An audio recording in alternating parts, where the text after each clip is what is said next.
Okay, guys, we're back. Sorry we got interrupted. I ran out of time on the other video, so now we have to split it into two. But here we go. We left off with Odysseus was beginning to tell his story. He stepped up as a leader and spoke to the Cyclops, and he says, we have evidence of the gods, right? So the will of Zeus would have it. We have a little epithet here to describe Agamemnon. He's the son of Atreus. We have more evidence of hospitality because Odysseus says, here we stand beholden for your help. Like, you have to help us, we're these strangers. Or any gifts you give, as custom is to honor strangers. And then he goes even further, more evidence for how powerful the gods are and how strong of a role they play for the Greeks, that he says, listen, Zeus will avenge the unoffending guest. It's almost like a threat. Like, if you're not nice to us, keep in mind that Zeus will step in. So we have that. Let's see what happens.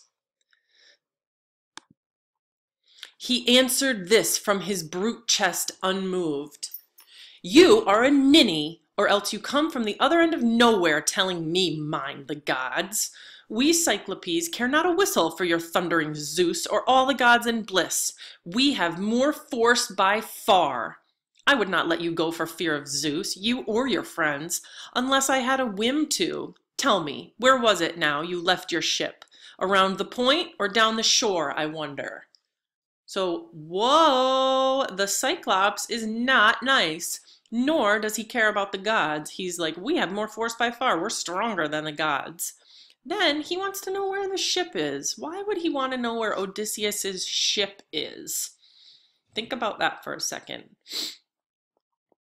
Odysseus, though, he comes back. He thought he'd find out, but I saw through this. So it shows he's very smart, very clever enough to lie to the Cyclops. And answered with a ready lie, my ship? Poseidon, Lord, who sets the earth a-tremble, broke it upon the rocks at your land's end. A wind from seaward served him, drove us there. We are survivors, these good men and I.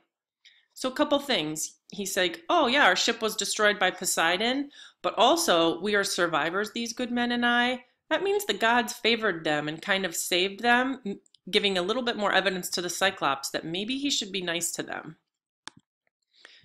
Neither reply nor pity came from him, but in one stride he clutched at my companions and caught two in his hands like squirming puppies to beat their brain out, spattering the floor. Then he dismembered them and made his meal, gaping and crunching like a mountain lion. Everything, innards, flesh, and marrow bones. We cried aloud, lifting our hands to Zeus, powerless, looking on at this, appalled. But Cyclops went on filling up his belly with man flesh and great gulps of whey, then lay down like a mast among his sheep. My heart beat high now at the chance of action, and drawing the sharp sword from my hip, I went along his flank to stab him where the midriff holds the liver. I had touched the spot when sudden fear stayed me.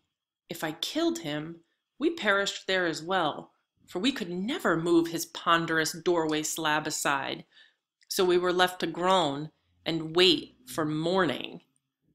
So, holy moly, the Cyclops ate two of Odysseus's men, dismembering them like squirming puppies.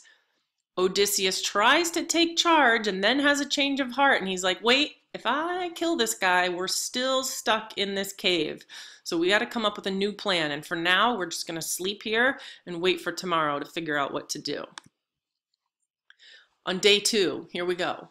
When the young dawn with fingertips of rose lit up the world, the Cyclops built a fire and milked his handsome ewes all in due order, putting the sucklings to the mothers.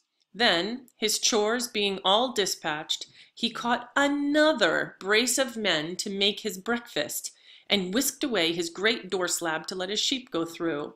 But he, behind, reset the stone as one would cap a quiver. There was a din of whistling as the Cyclops rounded his flock to higher ground, then stillness. And now I pondered how to hurt him worst, if but Athena granted what I prayed for.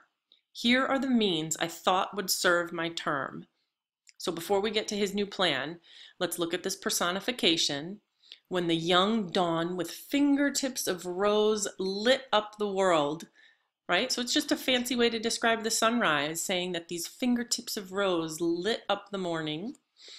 Um, the Cyclops kills two more men, so we could have a beautiful sunrise, but two more men just got eaten for breakfast. And then the Cyclops leaves, which means that Odysseus and his men are, well, whatever men he has left, are now alone in the cave. So that's important that the Cyclops is not there, excuse me.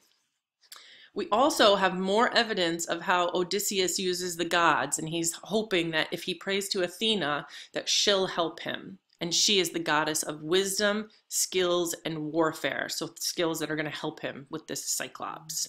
So here's his plan. A club or staff lay there along the fold, an olive tree, felled green and left to season, for Cyclops' hand.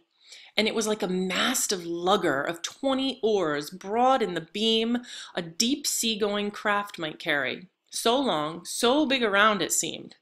Now I chopped out a 6-foot section of this pole and set it down before my men, who scraped it, and when they had it smooth, I hewed again to make a stake with pointed end. I held this in the fire's heart and turned it, toughening it, then hid it well back in the cavern under one of the dung piles in profusion there. Now came the time to toss for it. Who ventured along with me? Whose hand could bear to thrust and grind that spike into Cyclops' eye when mild sleep had mastered him? As luck would have it, the men I would have chosen won the toss. 4 strong men, and I made 5 as captain. So do we see the plan there in the words? He cut a 6-foot section out of a big giant log, made a stake with a pointed end. I tried to draw a picture over here, but it just ended up looking like a pencil. He sharpened it, right, and put it in the fire, and now they're planning on grinding it into the Cyclops' eye. At evening came the shepherd with his flock, his woolly flock. The rams as well this time entered the cave. By some sheep-herding whim or a god's bidding, none were left outside. He hefted his great boulder into place and sat him down to milk the bleating ewes in proper order, put the lambs to suck, and swiftly ran through all his evening chores. Then he caught 2 more men and feasted on them. My moment was at hand, and I went forward, holding an ivy bowl of my dark drink, looking up, saying, Cyclops, try some wine. Here's liquor to wash down your scraps of men. Taste it, and see the kind of drink we carried under our planks. I meant it for an offering if you would help us home, but you are mad, unbearable, a bloody monster. After this, will any other traveler come to see you? Okay, so he comes back, Cyclops returns, eats more men, so now we're up to 6 men that have been eaten, and Odysseus tries to kind of guilt him into drinking this wine. The Cyclops seized and drained the bowl, and it went down so fiery and smooth he called for more. Uh-oh, he likes it. Give me another, thank you kindly. Tell me, how are you called? I'll make a gift will please you. Even Cyclopes know the wine grapes grow out of grassland and loam in heaven's rain. But here's a bit of nectar and ambrosia. 3 bowls I brought him, and he poured them down. I saw the fuddle and flush come over him. Then I sang out in cordial tones, Cyclops, you ask my honorable name. Remember the gift you promised me, and I shall tell you. My name is Nobody. Mother, father, and friends, everyone calls me Nobody. So first of all, he just gets the Cyclops drunk off that liquor. Usually they dilute it. Remember when he was telling where he got it from? He said 1 cup usually is diluted with 20 more. He's given him the straight 3 bowls of it. So this Cyclops is getting drunk. Then at the end, he's clever enough to tell the Cyclops his name was Nobody. I want you to imagine if your name was Nobody. Imagine if you got in trouble at school, let's say, and, or wait, you did something bad and somebody else said, well, nobody did it.